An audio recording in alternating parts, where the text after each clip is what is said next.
Hi friends, welcome to our channel. NCC group quarters గ్రూప్కు 5 లక్షల రూపాయలు విరాళాన్ని అందజేసిన దేశభక్తుడు కె. జ్యోతికృష్ణ గారు సైనికుల్లో ఆత్మస్థైర్యాన్ని నింపడం కోసం తన వంతుగా ఇస్తున్నట్లు వెల్లడి చేశారు. పాకిస్తాన్తో యుద్ధం చేస్తున్న భారత సైన్యం సంక్షేమం కోసం తిరుపతికి చెందిన దేశభక్తుడు కె. జ్యోతికృష్ణ తన వంతుగా 5 లక్షల రూపాయల విరాళాన్ని అందించారు. తిరుపతిలోని NCC group quarters group commander colonel Satinder దాహియాకు శుక్రవారం విరాళం చెక్కును అందజేశారు. దేశం కోసం పోరాడుతున్న సైనికులలో ఆత్మస్థైర్యాన్ని నింపేందుకు తన వంతుగా తన వ్యాపారాల ద్వారా కష్టపడి సంపాదించిన సొమ్మును విరాళంగా అందిస్తున్నట్లు వెల్లడించారు.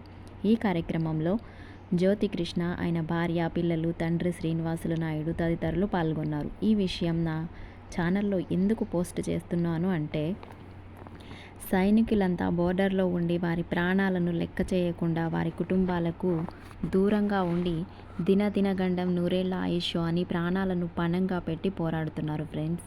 వాళ్ళు కూడా మనుషులే.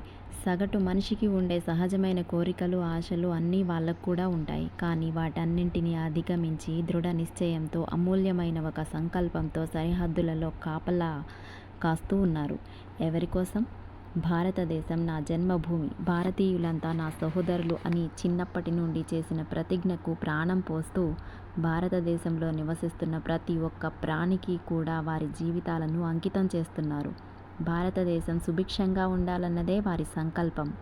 వారి సంకల్పాన్ని నెరవేరుస్తూ భారతదేశంలోని ప్రతి ఒక్క పౌరుడు కూడా పరస్పర సేవాభావంతో, పరస్పర ప్రేమ ఆప్యాయతలతో నడుచుకుంటూ ఒక్కో భారతీయుడు ఒక్కో సైనికుడిలా కనబడుతూ చిన్ననాటి నుండి ప్రతిరోజు పాఠశాలలో ప్రారంభంలో చేసిన ప్రతిజ్ఞను నెరవేరుస్తూ వీరమరణం పొందిన వీర జవాన్లందరికీ కూడా ఆత్మ బలాన్ని చేకూర్చండి.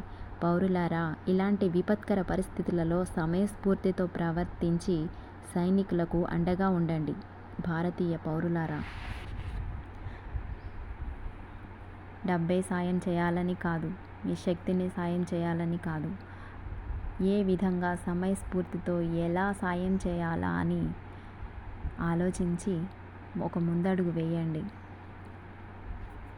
వీడియో నచ్చితే లైక్ చేయండి. Okay, thank you.